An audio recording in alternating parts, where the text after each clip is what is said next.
श्रावण सोमवार की व्रत कथा। एक समय की बात है, एक नगर में एक साहूकार रहता था। उसके घर में धन की तो कोई कमी नहीं थी, लेकिन उसके कोई संतान नहीं थी। इस कारण वह दुखी था। पुत्र प्राप्ति के लिए प्रत्येक सोमवार व्रत रखता था और पूरी श्रद्धा के साथ शिव मंदिर जाकर भगवान शिव और माँ पार्वती की पूजा करता था।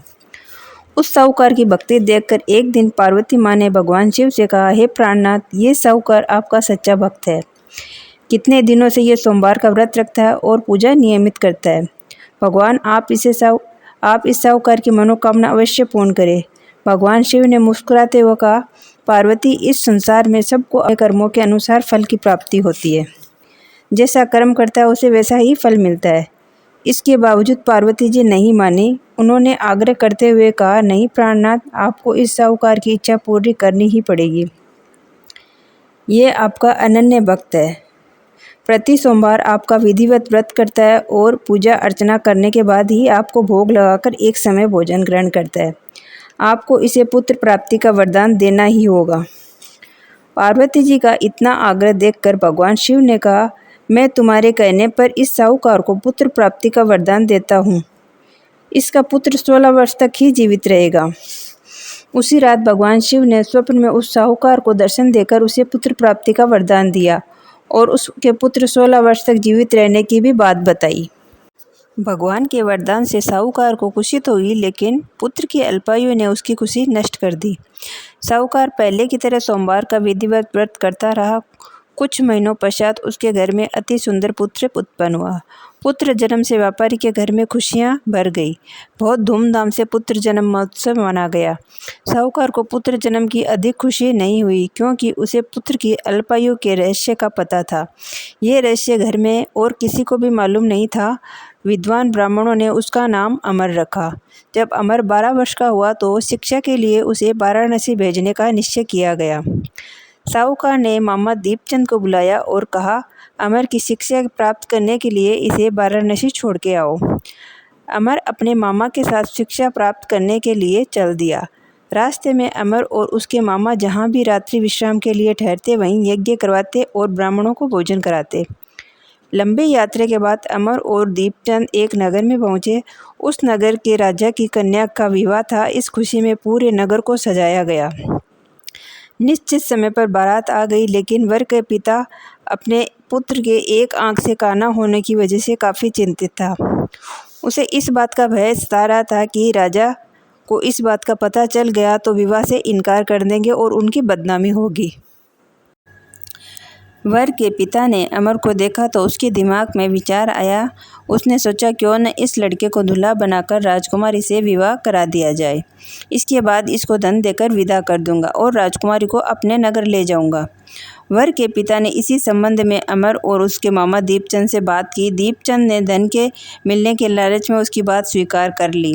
अमर को दूल्हे के वस्त्र पहनाकर राजकुमारी चंद्रिका से विवाह करा दिया गया। राजा ने राजकुमारी को बहुत सा धन देकर विदा कर दिया।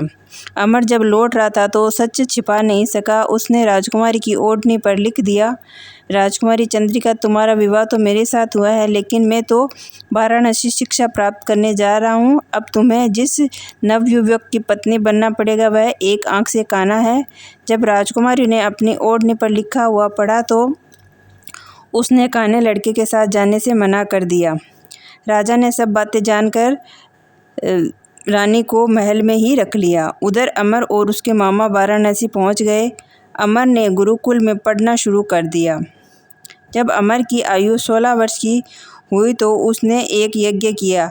यज्ञ की समाप्ति कर ब्राह्मणों को भोजन कराया और खूब अन्न वस्त्र दान दिए। रात को अमर अपने शयन कक्ष में सो गया और शिव के वरदान के अनुसार शयनावस्था में ही अमर के प्राण पखेरु उड़ गए। सूर्योदय होने पर मामा अमर को देखकर रोना विलाप करना शुरू कर दिया। आसपास के लोग एकत्र होकर दुख प्रकट करने लगे। मामा के रोने विलाप करने के स्वर समीप से गुजरते हुए भगवान शिव और माँ पार्वती ने सुने। पार्वती जी ने भगवान शिव से कहा, प्राणनाथ, मुझसे इसके रोने के स्वर सहन नहीं हो रहे, आप इस व्यक्ति के कष्ट अवश्य दूर करें। भगवान शिव ने पार्वती जी के साथ अदृश्य रूप से समीप जाकर देखा तो पार्वती जी से बोले, ये तो उसी साहूकार का पुत्र है जो मैंने इसे 16 वर्ष की आयु का वरदान दिया था। पार्वती जी ने फिर भगवान से निवेदन किया कि हे प्राणनाथ, आप इस लड़के को जीवित कर दीजिए, नहीं तो इसके माता पिता पुत्र की मृत्यु के कारण रो रो कर अपने प्राण त्याग देंगे। इस लड़के का पिता अवश्य आपका परम भक्त है, वर्षों से सोमवार का व्रत रखता है, आपको भोग लगाकर ही भोजन करता है। माता पार्वती के आग्रह करने पर भगवान शिव ने उस लड़के को जीवित होने का वरदान दिया और कुछ ही पल में वह जीवित होकर उठ बैठा। शिक्षा प्राप्त करके मामा और अमर साथ अपने नगर की ओर चल दिए। दोनों चलते हुए उसी नगर में पहुँचे जहाँ अमर का विवाह हुआ था। उस नगर में भी अमर ने यज्ञ का आयोजन किया। समीप से गुजरते हुए नगर के राजा ने यज्ञ के आयोजन देखा। राजा ने तुरंत अमर को पहचान लिया और यज्ञ समाप्त होने पर राजा ने अमर और मामा को महल में ले जाया गया। कुछ ही दिन उन्हें महल में रखकर बहुत सा धन देकर, वस्त्र देकर राजकुमारी के साथ विदा कर दिया। रास्ते में सुरक्षा के लिए राजा ने बहुत से सैनिकों को भी उनके साथ भेजा।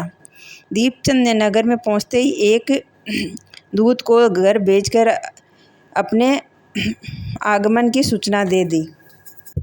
अपने बेटे के जीवित वापस लौटने की सूचना से साहूकार बहुत ही प्रसन्न हुआ और साहूकार अपनी पत्नी और मित्रों के साथ नगर के द्वार पर पहुंचे।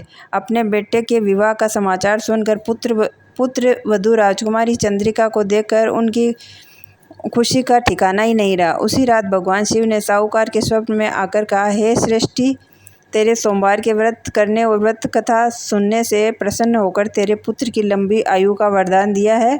साहूकार बहुत ही प्रसन्न हुआ। सोमवार के व्रत करने से व्यापारी के साहूकार के घर में खुशियाँ लौट आई। शास्त्रों में लिखा है, जो स्त्री पुरुष सोमवार का विधिवत व्रत करते हैं और कथा सुनते हैं, उनकी सभी इच्छाएं पूर्ण होती हैं। बोलो भगवान शिव की जय हो, माँ पार्वती की जय हो।